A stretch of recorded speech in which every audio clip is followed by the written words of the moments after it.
The 8 winners you are about to meet are being honored today for their remarkable body of work and for the vital role that they've been playing in shaping the dynamic and diverse art scene that we truly enjoy across Canada.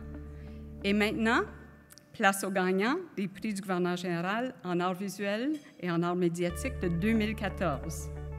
I'd like to invite Kim Adams to come up on stage.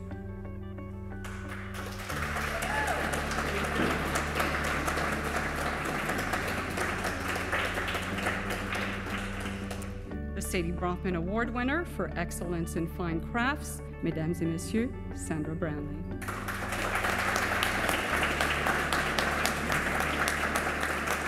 Ladies and gentlemen, Max Dean.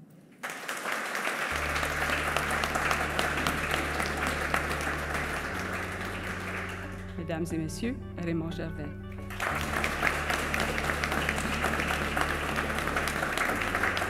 Ladies and gentlemen, Angela Grauerholz.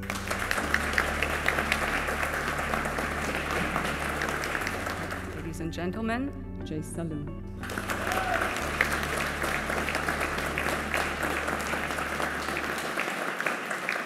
Each year, these awards honor one outstanding contribution that celebrates champions for the visual and media arts in Canada.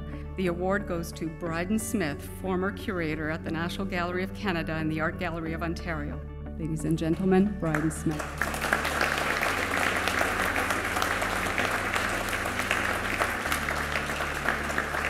Ladies and gentlemen, Carol Wainio.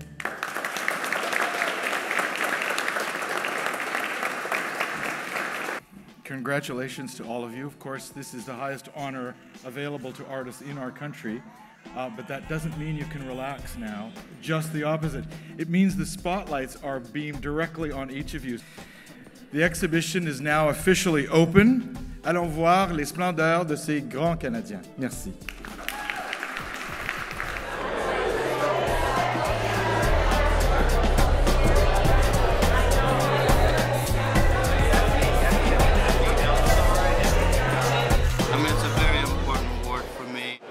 My whole life into retrospect. It's not like just an award for myself, but at the same time of how many people so helped me to get to this point. The piece that's in behind me is called Minilure, and it was a work that I had done for a project in North Bay, and there's 10 artists were asked to make ice sheds. But this one is that we wanted to do the fish hut that you could actually utilize and work. It wasn't just an art object, but at the same time something that we used. It just ended up in the National Gallery, and I'm so happy they ended up buying the piece, but at the same time they bought my favorite horse. So it's just, because I already had a book for the next winter, and there's going to be 10 of us going back out the lake. But I said, no, I have to build another one. So I feel really good about this. I feel proud. I've been advised by my loved ones to really bask in this, to soak in this absolutely wonderful experience, and to actually relax a little bit, and to kind of feel a sense of accomplishment and pride. The work that I have for this exhibition are 5 weavings. They're part of a series I titled Weavings Remembered, and they're based on a series of weavings I made in 1983 to 5, I titled the Unusual Animals series. That work still is kind of in my mind, and I thought I want to revisit that and kind of weave what I can remember from that series. There's a tradition in textiles, like say in pre-Columbian textiles, for example, or ceramic shards you might see in a museum or in a book. There's often a weaver sitting there with a little fragment of cloth, and she's referring to that, and that's her guide to how to make a new cloth. So it's a little bit of that, but mostly it's me celebrating, remembering, revisiting work, and only as an older weaver, a more skillful weaver, and maybe and a more experienced maker. Obviously, it's absolutely fantastic.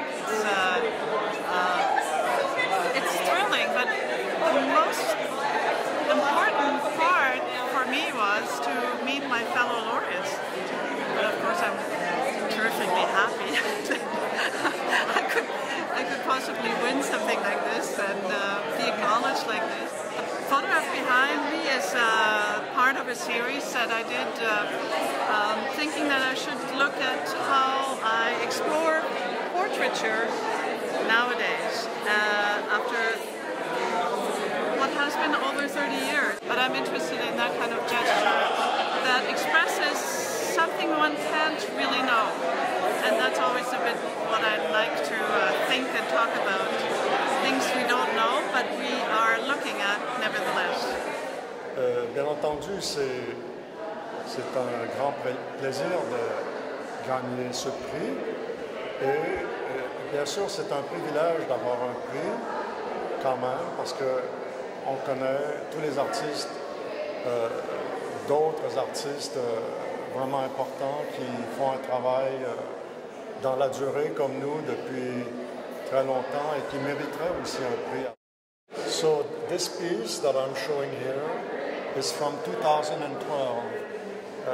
It's entitled Finir, to end.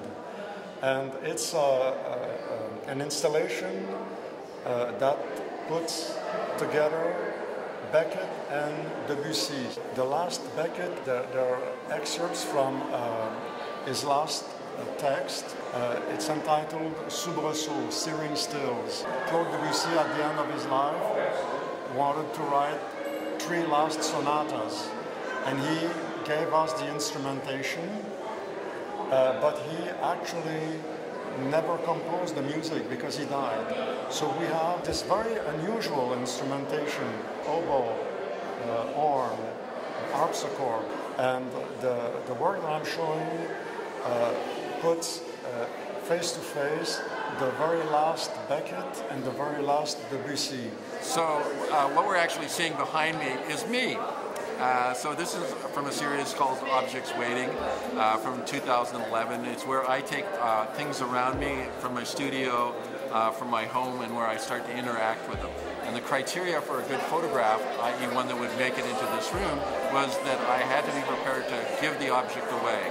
In other words, I had to express everything I wanted to know or do with this one photograph. Quite honestly, it's quite a cathartic experience. I think it's a really almost life-changing experience, because I think what's happening is at a certain point you kind of do this and you do this and you do this, and while you're acknowledged and while you get recognition for it, there's a point at which you suddenly realize that you're getting recognition for the work that you've done, or i.e. the things. And in this case, what I think you start to realize is that there's that moment when you're being acknowledged for the career that you've had and the contribution that you've made. And I think that's a kind of interesting moment for all of us to have come to terms with.